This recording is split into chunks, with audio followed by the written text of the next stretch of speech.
Back now to our top story. The Israel Defense Forces has confirmed the bodies of 6 Israeli hostages have now been recovered from Gaza. It comes as many of the hostages captured by Hamas on October the 7th last year are still being held in Gaza. Joining me now is Jonathan Dekel Chen. His 36-year-old son, Sagi, is being held hostage in Gaza. And Jonathan has been part of the American delegation of family members of those missing with US citizenship. Joins me now from Tel Aviv. Jonathan, thank you so much for taking the time. Look, about an hour ago, I spoke to Sharon Lifshitz, whose father, Oded, is also being held hostage. So I need to ask you some of the same questions. The first being is what emotions you experience when you hear of 6 hostages being found dead in Gaza. Well, this is horrible news. We know for certain that all 6 of them were alive, not well, but certainly alive until days, perhaps hours before the bodies were recovered by our army. They join another 6 hostages who were returned dead to Israel a week before. 4 of them from our kibbutz. Sharon Lifshitz's father and I live on the same kibbutz, so this is all very, very close to the bone for us. So what we're seeing is that any narrative that expresses in any way that the hostages are not in danger is absolutely disproved by the proof that more and more hostages are being recovered by the Israeli army who have been murdered over the course of the last weeks and months in Gaza, which, of course, for all of the 101 remaining hostages and their families, is just absolutely horrific news. Do you think the Israeli government is doing enough to end this situation? Well, I would ask the question first, if I may, is Hamas doing enough to end this situation? Hamas began it on October 7th by invading Israel, murdering upwards of 1,400 people, mass rape, and initially abducting 240, mostly civilians. They still have 101 of them there. So I think the main thrust of your question should be towards Hamas, which is also holding the people of Gaza captive, who will suffer until the hostages are released.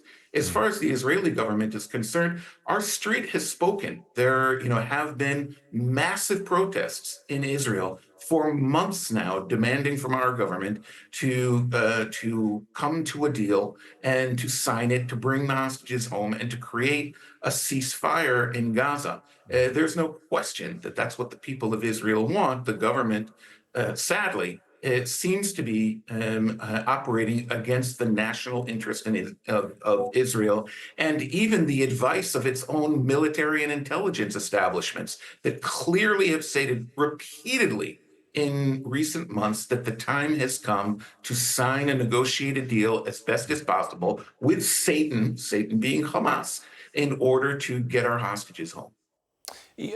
Have you seen Benjamin Netanyahu's response to the bodies of the 6 hostages being found? Have you seen he said he's shocked and will stop at nothing to bring this home? But look, you recognise the thrust of the question there, which of course Hamas took them hostage. Highly likely Hamas killed them this time, as they have many others. But really, on your side, I mean, as you're in Israel right now, do you get a sense, as many seem to, and Sharon Lifshitz said it to me earlier on, that Benjamin Netanyahu is spinning this situation out for his own ends?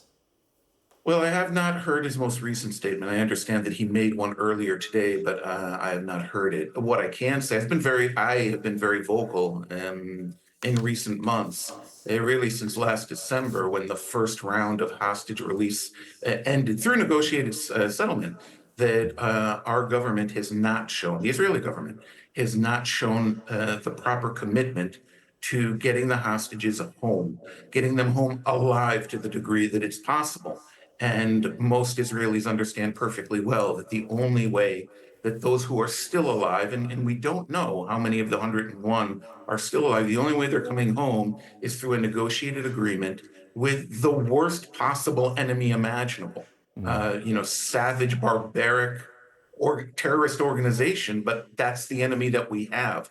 We do have the advantage of 3 major intermediaries who are doing what they can to get this done. But at the end of the day, Benjamin Netanyahu and Yahya Sinwar both have to come to a place where they prefer the lives of their own people over their own political, or in the case of Hamas, ideological agendas.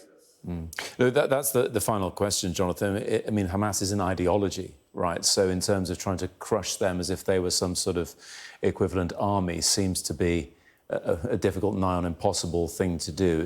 Is that the real problem here? Crushing an ideology is next to impossible. Well, until October 7th, my day job was a historian. You're right. Ideologies are certainly religious fanaticism, which is what Hamas is, have historically been very difficult to eradicate. But that's not the question. Total victory, or this fantasy of total victory that our government has been trying to sell, is no more than that, a myth. What we have needed from day one after the attack, and probably nearly the last 20 years, is for Hamas to be eradicated as a governing and military force for the good of everyone in the region, not just Israelis and not just our family. The idea itself, or ideologies, are very difficult to get rid of, but the ruling capacity, the military capacity, can be reduced, and all parties are now telling our government that the military and governance capacities of Hamas have been reduced enough to be able to arrive at a negotiated settlement, that may or may not be permanent, but at the very least can get all of our hostages home in whatever condition they are, and to stop the madness in Gaza. Jonathan Dekel Chen, whose son Sagi is being held hostage in Gaza, really appreciate you joining us from Tel Aviv this morning. Thank you. Thank you.